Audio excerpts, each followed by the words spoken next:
नमस्कार दोस्तों, मैं अनिल कुमार दीक्षित अपने एक नए वीडियो जिसका कि नाम है दीक्षित जी स्पीक्स के साथ आपके समक्ष एक बार फिर प्रस्तुत हूँ। मैं अपने सभी श्रोताओं का और सुनने वालों का अपने इस कार्यक्रम में, अपने इस वीडियो में स्वागत करता हूँ, उनका अभिनंदन करता हूँ। हम आज का विषय हमारा था, हम लोग बात कर रहे थे पर्सनैलिटी के ऊपर। आज का हमारा विषय है व्यक्तित्व की दौलत, वेल्थ ऑफ पर्सनैलिटी। हमारा जो व्यक्तित्व है वही हमारी दौलत है, ये है। लेकिन हम अपने विषय पर विशेष चर्चा शुरू करें इससे पहले आप सभी लोगों से गुजारिश है कि हमारे इस वीडियो को सब्सक्राइब अवश्य करें, और अगर आप लोगों को पसंद आता है तो उसे लाइक करें, और लाइक करने के बाद उसको अपने दोस्तों, अपने रिश्तेदारों और परिवार के अन्य सदस्यों को भी सब्सक्राइब करने के लिए करें। एक बात और ख़ास तौर से मैं कहना चाहूँगा कि आप लोग अपने विचार और अपने सुझाव हमें अवश्य प्रेषित करें, जिससे कि हम अपने वीडियो को और ज़्यादा प्रभावी बना सकें। जो इस समय हमारा विषय चल रहा है कार्यकुशलता का, ये ख़ास तौर से हमारे उन नौजवानों के लिए है जो कि अभी नौकरी के लिए अपनी तैयारी कर रहे हैं। तो उनको किस तरह से इंटरव्यू देना है, या किस तरह से वो अपनी नौकरी में अपने व्यक्तित्व के विकास के साथ वो सफल हो सकते हैं। तो आज हम चर्चा करेंगे व्यक्तित्व की दौलत पर कि क्या वेल्थ ऑफ पर्सनैलिटी, क्या हमारा जो व्यक्तित्व है उस क्या दौलत है वो। तो हम अपना यहाँ पे कहना चाहेंगे, अपने व्यक्तित्व की दौलत को समृद्ध कीजिए। जो आपकी पर्सनैलिटी है वही आपकी दौलत है। तो हमारे कहने का तात्पर्य है कि हमको उसको समृद्ध करना चाहिए, उसको और इम्प्रूव करना चाहिए। हमको समृद्ध, कल का जो विषय हम लोग ले रहे थे तो उसमें ये था कि हमको जो है व्यवहार कुशल होना चाहिए। व्यवहार कुशल में क्या था, हमारा बोलचाल अच्छा होना चाहिए, लोगों के साथ व्यवहार अच्छा होना चाहिए। तो जब हम अपनी पर्सनैलिटी डेवलपमेंट की बात करते हैं तो हमारे कहने का मतलब ये है कि हम अपने व्यक्तित्व को और इम्प्रूव करें, हम अपने बातचीत के तरीके को, हम अपने व्यवहार को और डेवलप करें। तो उससे क्या है कि हमारा व्यक्तित्व और निखरेगा। अपने भीतर व्यक्तित्व विकास की संभावनाओं के अपार खजाने मौजूद हैं, उन्हें हमें पहचानने की जरूरत है। हमारे अंदर जो कुछ भी है सब कुछ हमारे अंदर है, हमको उसको बाहर लाना है, हमको उसको पहचानना है, सिर्फ उसको पहचानना है। भाई हमारे पास तो जबान भी है, गला भी है, दिमाग भी है। हम किसी चीज़ को, अगर हम किसी से नाराज़गी जाहिर करते हैं तो उसको अच्छे ढंग से भी नाराज़गी जाहिर कर सकते हैं और बहुत कड़वे ढंग से भी कर सकते हैं। तो अगर हम कड़वे ढंग से करेंगे तो वो आदमी अगर हमसे अच्छे से बोलता भी होगा तो वो बोलना बंद कर देगा, या वो हमारी बात को नहीं मानेगा। लेकिन अगर उसी बात को हम कायदे से कहेंगे, अपनी नाराज़गी जाहिर करेंगे, तो वो हमारी बात को हो सकता है मान लें। तो ये हमारी पर्सनैलिटी का एक डेवलपमेंट का एक अंग है। मैंने आपको एक उदाहरण बताया।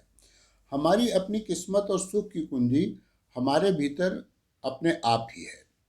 हमारा जो किस्मत है और हमारे जो भाग्य है और हमारा जो धन दौलत है, हमारा सुख है, ये सब कुछ हमारे भीतर है, हमारे अंदर है, हमारे हृदय में है, हमारे दिमाग में है। हम जैसा सोचेंगे, हम जैसा अपना मन रखेंगे, उसी के हिसाब से हमारे पास धन दौलत आएगा।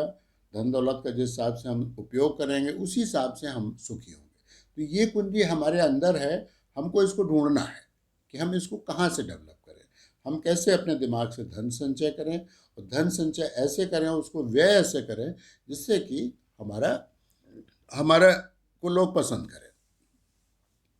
इसी मामले में आप, हमारा जो व्यक्तित्व है, जो हमारी क्षमताएं हैं, हमारे जो विचार हैं और आदर्श, ये सब बहुत अहमियत रखते हैं। हमारे आदर्श, एथिक्स बहुत महत्वपूर्ण हैं। हमारे जो सोचने का ढंग है वो हमेशा पॉजिटिव होना चाहिए, सकारात्मक होना चाहिए।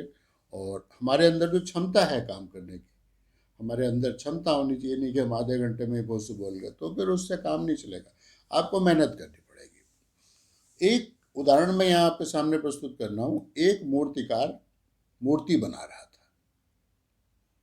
तो मूर्ति के लिए एक बहुत बड़ा पत्थर था, वो उसको तोड़ रहा था। एक आदमी उसके पास आया और उसने देखा कि ये तो मूर्ति बनाने के लिए, देखने के लिए मैं आया था। उसने देखा कि वो तो मूर्ति तो है ही नहीं वहाँ पर, मूर्ति के लायक कोई चीज़ नहीं, वो तो बड़ा सा पत्थर है, उसके ऊपर से पत्थर काट काट के हटा रहा है।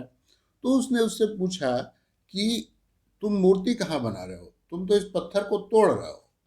तो उसने कहा है कि मूर्ति हमें बनाने की जरूरत नहीं है, मूर्ति तो इसी पत्थर में है, और जो एक्स्ट्रा, जो उसके ऊपर एक आवरण के रूप में जो एक्स्ट्रा पत्थर था, मैं उसको हटा रहा हूँ। अब जब वो पत्थर हट जाएगा तो मूर्ति अपने आप बाहर निकल आएगी।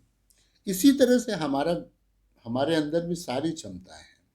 अगर हम उनको अपने से निकाल के बाहर ले आएंगे तो वो हमारे सामने आ जाएंगी।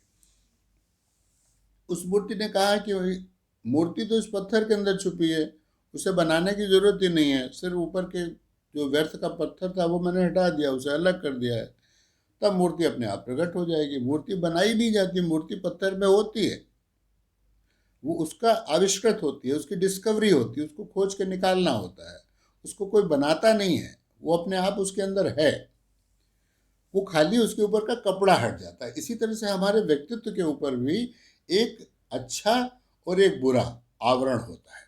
अगर हम बुरे आवरण को हटा देते हैं तो उसके अंदर से हमारा अंदर अच्छा आचरण निकल आता है। प्रत्येक मनुष्य के भीतर एक श्रेष्ठ व्यक्तित्व के अंकुर विद्यमान है, उसके बनाने की जरूरत नहीं है, सिर्फ उसको उगाड़ने का सवाल है। हर एक में एक अच्छा आदमी बनने के, कि आप एथिक्स हो, आप ठीक ठाक हो, आप अच्छे से बोलते हो, सबका अच्छे से काम करते हो, यही हमारे व्यक्तित्व की पर्सनैलिटी है। कुछ है जो अपने ऊपर से ओढ़ा हुआ है, उसे प्रकट नहीं होने देते।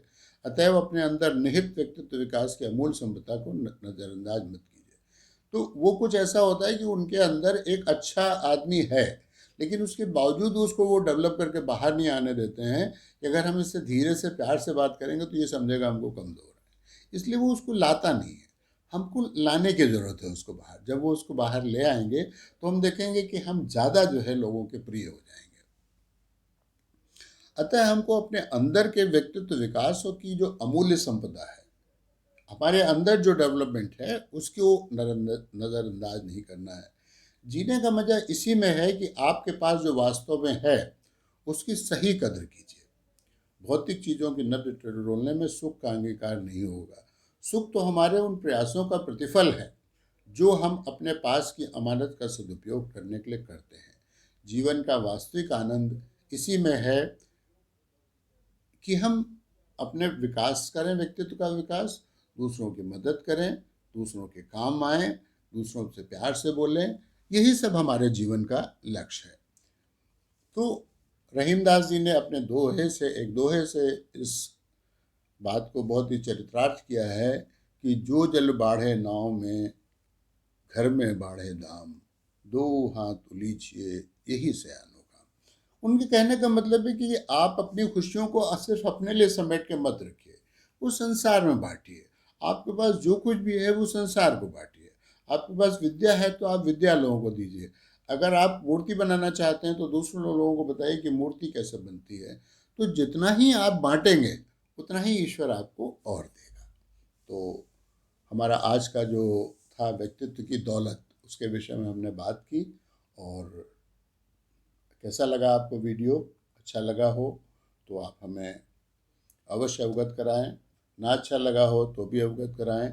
आपसे एक ख़ास अनुरोध है कि आप हमारे वीडियो को सब्सक्राइब अवश्य करें और अपने मित्रों, अपने रिश्तेदारों, अपने परिवार के सभी सदस्यों के साथ इसको शेयर ज़रूर करें और उनसे भी इसको सब्सक्राइब करने के लिए कहें। तो हमारा ये जो व्यवहार कुशलता के ऊपर कार्यक्रम का जो एक हमने श्रृंखला शुरू की है, उसका प्रथम पार्ट कल हमने किया था, ये सेकंड पार्ट था। और कल हम अपने व्यक्तित्व की खोज के लिए सर्चेज ऑफ अवर पर्सनालिटी के ऊपर बात करेंगे। और इसी के साथ में अपना अपना आज का ये कार्यक्रम समाप्त करता हूँ, इसी के साथ कि आपकी रात्रि शुभ हो। शुभ रात्रि, नमस्कार।